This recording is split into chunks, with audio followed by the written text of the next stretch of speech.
back and forth. I think Shine's gotten the last few. I think it was maybe like 2 weeks ago I saw Alucard beat him though. I think he beat him with Birdie. With that said, he does go to Necalli. I think Necalli is a little better in this matchup. I agree. Kind of hard to deal with her neutral game, her pokes with Necalli. Very stubby. But once you get in, you capitalize, you're going to do a lot of damage. Yeah, and one of the strengths of Necalli has is that since he has a dive kick and she has poor anti-airs, well, I won't say poor, but they're not the best.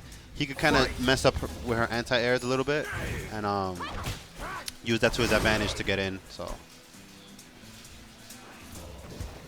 both of them taking a patient approach. It looks like Alucard is going for the V-skill, the V-meter build route so far, because he wants to get in V-trigger as early as possible. Yeah. And what it is as well, like competing with characters with good neutral, you have to take those type of risks, you know? At least the size mode keeps them honest, forces them to possibly make a decision that hangs themselves. Good confirm from Alucard there. And now he's definitely a different character now. A lot faster, more damage. Wow, he goes for the unsafe ender there. Interesting decision there. Yeah, Alucard challenging with crouching medium.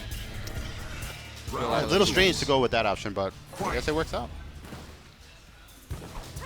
Made it work for him. And that was an example of her anti-airs not being so good. It traded. She doesn't have the highest health, so sometimes these trades for her are really not that favorable because they start to add up. But both of them respecting the neutral game right now. Oh, that's unfortunate. That usually does punish sweep. Ah, this round. Yeah, that's a heartbreaker right there. He lost that entire round trying to punish that sweep. Yep. What it is her hurt box kind of lingers out there for a bit. So Necalli's DPs, light DP, EX DP will punish, but not in that situation. And it's funny because it's literally only like 1 or 2 pixels that she can throw that sweep from where he won't be able to punish. And he just hit the magic range in tournament. That's ideal. Nice EX for Senha anti-air there. But once she doesn't have the meter, anti-airs become bad again. Alucard going to spend the super. Have the life advantage. Ooh, just building some meter.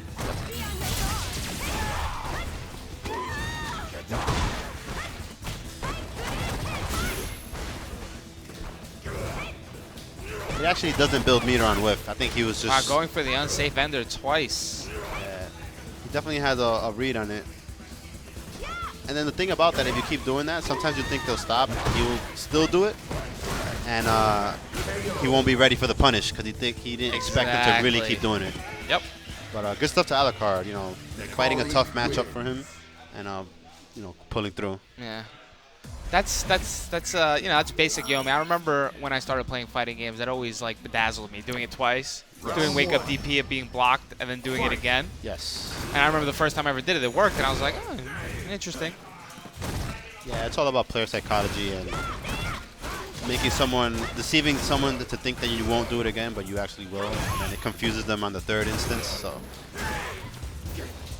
Ooh, bad command grab there from Alucard. That would have worked on me. I do a lot of blocking against this character. In a lot of situations, I would just prefer to eat the command grab. That corner carry, that damage.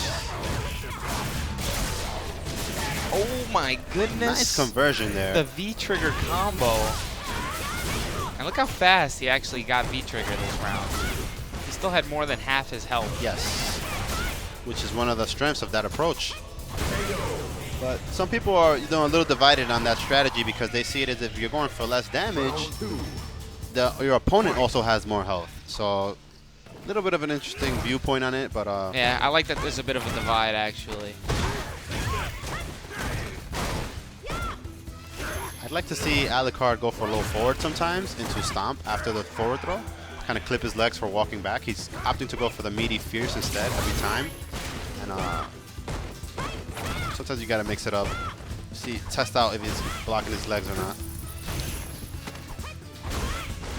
And Shine with the corner mix-ups right now. Oh, the corner pressure is too dirty.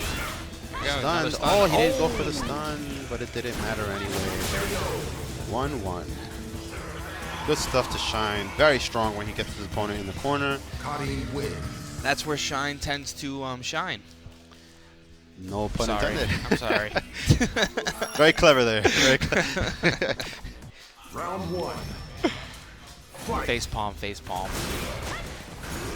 Alucard really using those seismos a lot this game. He's already at half of a V skill bar. I mean, I honestly kind of like that approach. If you play the seismo game, if you can build that respect into your opponent, land one crush counter and you're pretty much set.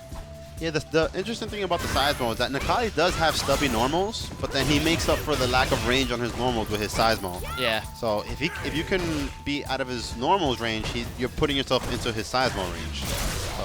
Exactly.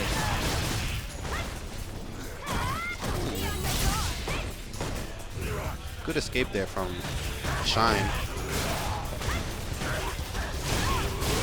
Shine looking for the command grab, got caught. But that was actually not the optimal punish from Alucard there. When he went for the EX stomp, he could have done the EX slash, which would have killed. Bad jump in there from Shine. Alucard was ready. Good stuff to Alucard. Takes the first round of the third game.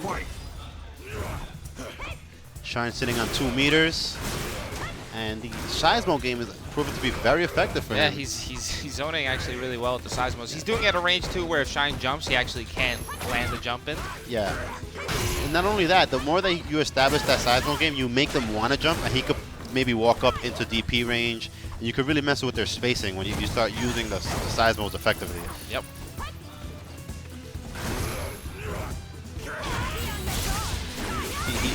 He has more than half life left, and he has V-Trigger now.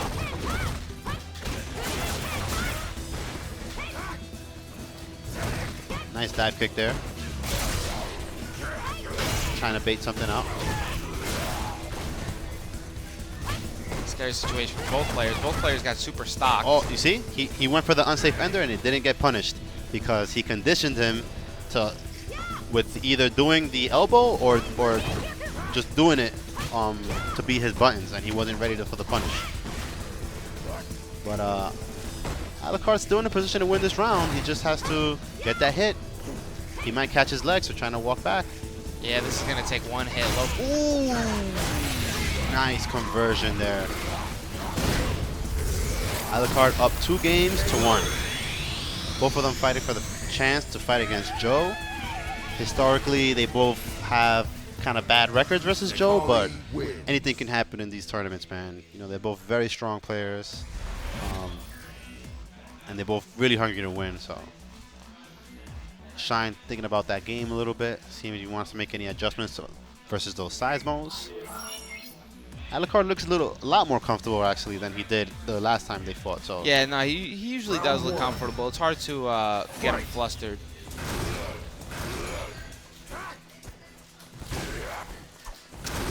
That's the thing. Sometimes when you can identify that your mistakes were not in your game plan and only in your execution, it helps you come back stronger next time. So that it's very limited things that you need to improve. No, yeah, as long as you're making good decisions, that you don't really have to change your character. But Shine off to a really good start, working up that gray health and then just cleaning it up with his frame traps. Damn. Oh, that damage is dirty. Wake up jabs into the throw. Yeah, it's very effective when you flip tech in this game to land with a jab, because often opponents will try to capitalize by dashing in. Yes. Which unfortunately is negative. Ooh, good dash there from Shine. I think that's his adjustment to the side moves. He's just dashing in before Alucard could get to a comfortable range to side mode. Yep. And that's ideally what he wants to do. He wants to punish the seismo at least once to get Alucard to think about doing it less. Yes. Frees up the neutral game, makes it a lot easier for him. Once again, that stand forward so good. Good awareness from Alucard to not always quick rise versus after taking the Rekas, because wow, she's dead. Pixels. That was nice. Very good overhead there. Not a lot of range on that. It's slow at 23 frames, but when he can condition you to be afraid of pushing buttons, he could definitely sneak that in. Good stuff to Alucard there. Nice DP. Yeah, the jump-ins are not working for Shine. And back to the Seismo game. Shoutouts to Rico Suave, because a lot of the strong Necalli players actually learned that strategy of really abusing the Seismos from him. And he hasn't been playing the game much lately, but every player could bring something new to the table and show a different strategy, and it actually proved to be really effective. So no, yeah, the Seismo is actually turned out to be one of his best tools. yeah. Early on, it was like, wow, this is a really bad zoning tool. But players learning how to use it. Good stuff to Alucard now. He's really in a good position to take this game. Got to be careful to not get hit. Oh, so scary. And he's going for the risky ender. This time, he's going to do the... Oh, so scary. Ooh, very good overhead there from Alucard. Gets his revenge. Necalli Takes a big sigh of relief. Now has to fight one of his demons, I would say, in this game. Long Island Joe.